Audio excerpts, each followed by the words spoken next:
మీరంటే అంత ప్రాణమందండి. ఇంత తీపి జ్ఞాపకాన్ని మా అందరికి ఇచ్చిన దత్తు గారికి ఒక మంచి జ్ఞాపిక ఇవ్వాలి, గుర్తుగా ఇవ్వాలని చెప్పేసి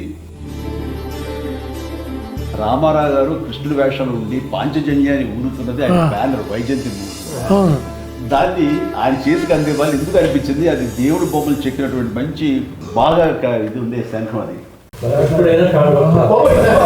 స్పందన చూస్తుంటే అంతా ఇంత కాదు సార్.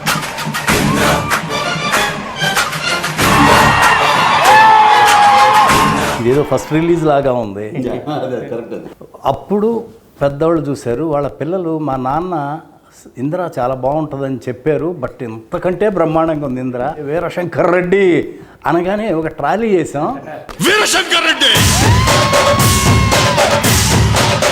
ఆ రికార్డింగ్ అసలు మనకు ఒళ్ళు దళదరిస్తుంది, అట్లా ఉంటుంది. అప్పుడు ఒకే కదాని పీకేస్తే పీక కోస్తాం. ఎక్స్ట్రాడినరీగా చెప్పారు. అంటే అలాంటి స్పేసెస్ కానీ నువ్వు ఊహించకపోతే అది ఇచ్చేవారు కాదు, ఆ స్పేస్ ఇవ్వకపోతే ఆయన కొట్టేవాడు కాదు, ఈ రోజున మాట్లాడుకునేవాడు కూడా. అట్లా పిల్లలు అప్పుడు మా నాన్నతో మేము సినిమా చూసాం, ఇప్పుడు మా పిల్లలతో మేము సినిమా చూస్తున్నాం. ఎవరో అన్నారు, నువ్వు ఇదివరకు నాన్న వాళ్ళ పర్మిషన్ తీసుకుని అమ్మ నాన్న పర్మిషన్ తీసుకుని వెళ్ళామండి, ఈ రోజున అమ్మ నాన్నలు పోయి మా పిల్లలు తీసుకుని వెళ్తాం నువ్వు అని. ఒక చిన్నపిల్లలు అయితే సినిమా చూడలేదంట, వాళ్ళ నాన్న వేసే డ్యాన్స్ చూస్తున్నారు థియేటర్లో. ఇది నాన్నకి ఏం పోయేగానే వచ్చిందమ్మా ఇలా డ్యాన్స్ చేస్తాడు, మోకాళ్ళు ఒకట్లేదు, దాయి దాయి దమ్మకి వీర స్టెప్ ఏంటో చెప్పేసి.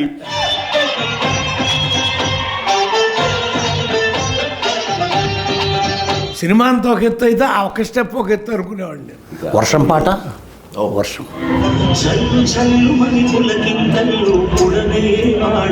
ప్రతి క్లాసులోనూ ప్రతి ఒక్కడు నిన్న సీసాలు పట్టుకెళ్ళారు, వర్షం పడతారు థియేటర్లో సార్. తడిపిస్తారా?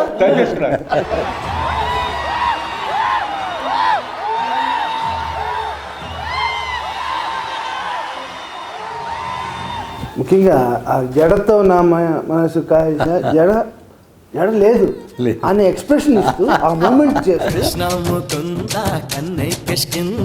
జడతో నా మనసు లాగేసిందా.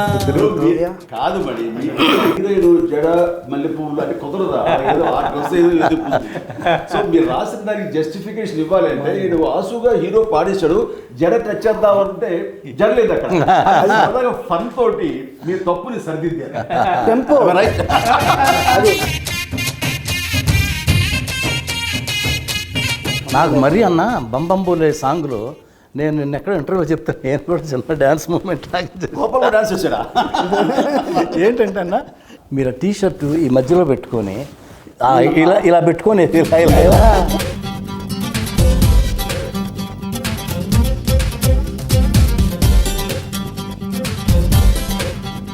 ఆ బంబం బోలే మాత్రం అది జీవితాన్ని జన్మకి ఒక పాట అంటారు, అలాంటిది నాకు ఆ రిథమ్. ఈ మధ్య విశ్వంబర్కి మేము బెంగళూరు వెళ్ళాం కంపోజ్కి కీరవాణి గారితో.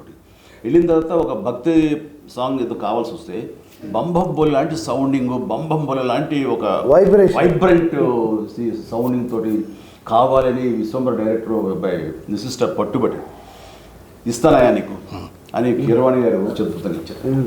రాముడు వారి అది చూడబోతున్నాం.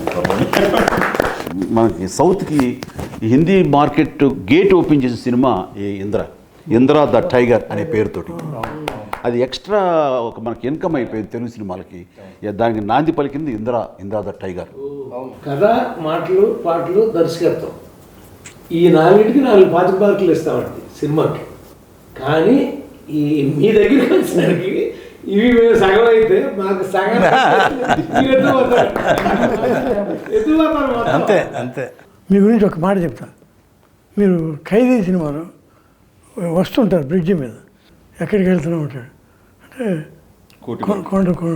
కోటిపల్లి ఓహో అని వెళ్ళిపోతుంటాడు.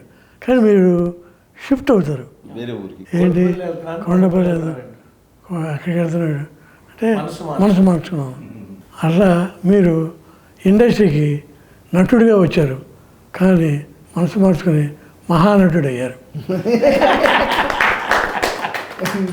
ఈ సినిమాలో మెగాస్టార్ చిరంజీవి గారు హీరోనే కాదు, మేము ఫస్ట్ స్టోరీ డిస్కషన్ అయిన తర్వాత ఇంకా ఎందుకు కరెక్ట్గా రావట్లేదని దత్తు గారు నేను అన్న మీరు రావాలి, మీరు కూర్చోవాలి. అప్పుడు కానీ పెద్ద అబ్బాయి కుదురుగా కూర్చోడు అంటే 4 రోజులు ఆయన వచ్చి, ఆయనకు అవసరం లేదు డైలాగ్, సీన్ బై సీన్ అనుకుంటా మొత్తం ఫుల్ స్క్రిప్ట్ రెడీ చేసుకున్నాం. జగదేవి వీడు అతను సుందరి నుంచి ఆయన చేసి సినిమా అన్నింటిలో నన్ను కూర్చోబెట్టాడు. అందరూ 2.5 months కూర్చున్నారు ఆయన జగదేవి సుందరికి మద్రాసులో. రాఘవేంద్ర వారిని 5-6 రోజులు మిస్ అయ్యాడు, కానీ 2.5 months ఆయన తపన ఇది ఎంత ఎక్స్ట్రాడినరీగా ఉంటుందో.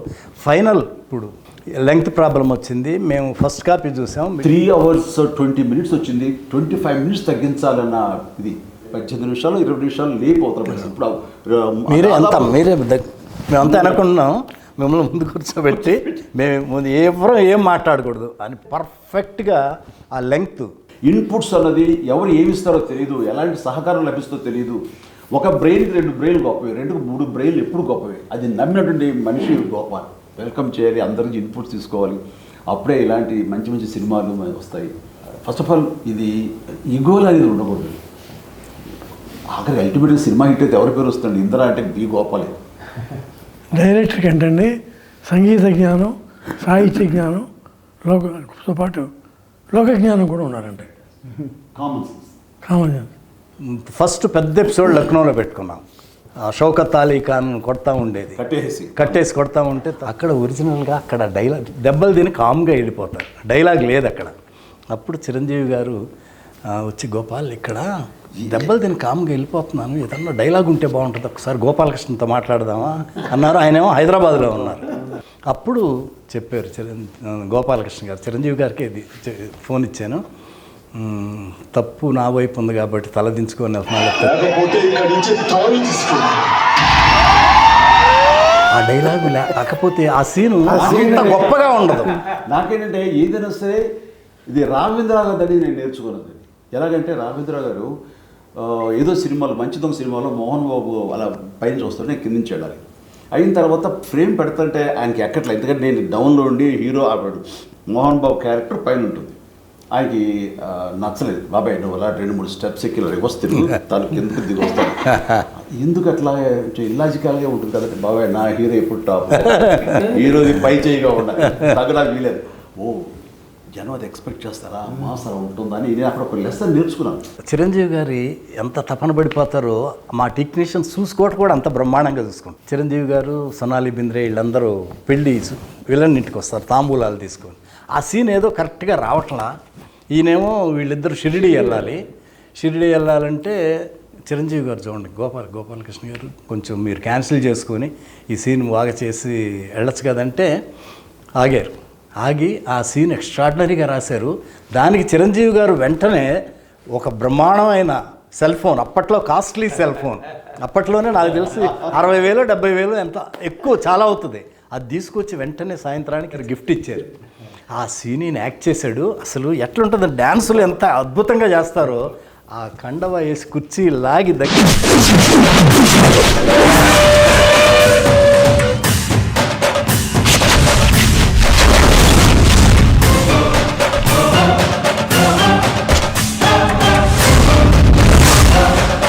సింహాసనం మీద కూర్చునే అర్హత అక్కడ ఆ ఇంద్రుడిది, ఇక్కడ ఈ ఇంద్రసేనుడు. ఎంత బ్రహ్మాండంగా చెప్పారు డైలాగ్. ఆ సీన్ అన్నా నేను మిడ్ నైట్ 12ంటికి ఇప్పుడు ఎడిటింగ్ చేశాను. దత్తు గారు ఒక ఉండగా వచ్చారు, 12 o'clock వచ్చారు. చూపెట్టి గోపాల్ ఎక్స్ట్రాడినరీగా ఉంది, గోపాల్ బ్రహ్మాండంగా ఉంది ఈ సీను అని వెంటనే 12:30కి చిరంజీవి గారికి ఫోన్ చేశారు. ఫోన్ చేస్తే వదినమ్మ సురేఖ్ గారు ఫోన్ తీశారు. దత్తు గారు ఏంటి ఇప్పుడు చేశారు ఏంటంటే, లేదు నేను బాస్తో మాట్లాడాలి, పడుకొని ఉన్నారు, లేదు లేపండి మాట్లాడాలన్నారు. ఆమె లేపి చిరంజీవి గారిని లేపి ఫోన్ ఇచ్చి దత్తు గారు ఏంటంటే, దత్తు గారు ఏంటి ఇప్పుడు చేశారంటే, బాస్ ఇది ఒక సాంగ్ బాస్, ఈ సీను అదిరిపోయింది, ఏమి చేశారు బాస్ మీరు, ఎక్స్ట్రాడినరీగా ఉంది. నాకు ఇప్పుడు సీన్ చూసాను, మీకు చెప్పాలన్నది చెప్పేశాను, నేను హ్యాపీ. కమర్షియల్ సినిమాలకి ఈ ఇందరూ ఒక నిఘంటువు, ఒక గైడ్ అండి అది అనుకోవచ్చు. అలాంటి ఇది టేకింగ్ వైజ్ కానీ కథనం కానీ డైరెక్ట్గా బి గోపాల్ కానీ కథ అందించినటువంటి మన చిన్నకృష్ణ కానీ. నేను రచయితగా మాత్రం రాయలేదమ్మా, ప్రమాణం పూర్తిగా చెప్తున్నాను, ఒక అన్నయ్యకి తమ్ముడుగా రాశాను. అంతే అన్న. అంతకంటే ఇంకేం అది చెప్పలేదు. yes, శభాష్. చిరంజీవి గారు లేకపోతే అసలు ఈ అశ్విని దత్తు ఈ ఇండస్ట్రీకి వచ్చి ఏమి చేశాడంటే ఏమి చేయలేదనే అర్థం వస్తుంది. జగదేకవీరుడు, చూడాలనుంది, ఇంద్ర, ఇలా చెప్పుకుంటూ పోతే అన్నీ గొప్ప సినిమాలే. చిరంజీవి గారికి ఏమిచ్చి రుణం తీసుకోవాలో నాకు అర్థం సార్, కాదు. అలా కాదు. అది నేను ఆ మాట మీరు పెద్ద పెద్ద మాట నేను ఒప్పుకోరు సార్. మీరు డెఫినెట్గా మేము ఈ రుణం తీర్చుకోవాలి. ఇందిరా 2 చేయాలని నా కోరిక. డన్ బాబాయ్, డన్. జగదేకవీరుడు, అతిలో సుందర్ కూడా మీరు చేయాలని చేయాలనే ఆలోచన ఉంది. ముందు సీక్వెన్స్ చేశారు కాబట్టి దీనికి ఇందిరాకి ఒకటి, జగదేకవీరుడికి ఒకటి, 2 సీక్వెల్స్ వస్తాయి. ఇది నేను 100